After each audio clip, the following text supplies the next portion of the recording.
Guys, ഇന്ന് നമ്മൾ കുബൂസ് ഉണ്ടാക്കാൻ പോവാണ്. നമ്മളൊരു കപ്പിൽ നമ്മളൊരു കപ്പിൽ ചെറു ചൂടുവെള്ളം എടുത്തിട്ട് അതിനകത്തോട്ട് ഈസ്റ്റും പഞ്ചസാരയും ഇട്ട് 10 മിനിറ്റ് വെക്കുക. ഗൈസ്, ഒരു കിലോ മൈദ എടുത്ത് വെച്ചിട്ടുണ്ട്. അതിനകത്ത് ഉപ്പിടുവാണ്.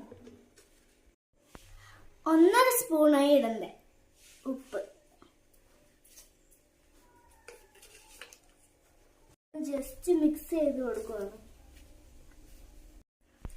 ഇനി നമ്മൾ നേരത്തെ 10 മിനിറ്റ് റെഡി ആകാൻ ഇച്ചിരി ഈസ്റ്റ് വെള്ളം വെച്ചില്ല, അത് കുറച്ചെടുത്തിട്ട് ഇങ്ങനെ കുഴയ്ക്കണം. ഹലോ ഗൈസ്, നമ്മൾ ഇങ്ങനെ ഒരു പഴത്തിലാകുമ്പോ കുഴയ്ക്കുന്ന നിർത്തണം. ഗൈസ്, ഇനി ഒരു വൃത്തിയായിട്ടുള്ള സ്ഥലത്ത് വെച്ച് നമ്മൾ ഇനി കുഴച്ചെടുക്കണം കേട്ടോ.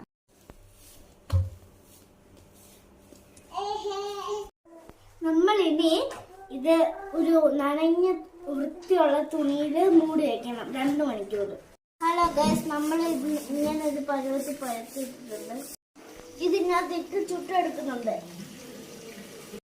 ഇങ്ങനെ ഒരു ചെറിയ കോമള വരുമ്പോൾ നമ്മൾ മറിച്ചിടാം കേട്ടോ. ഹലോ ഗൈസ്, ഇങ്ങനെ വീർത്ത് കിട്ടുമ്പോൾ നമുക്ക് എടുക്കാം. എങ്ങനെയുണ്ട് വീർത്തത്? എന്റെ ദൈവമേ,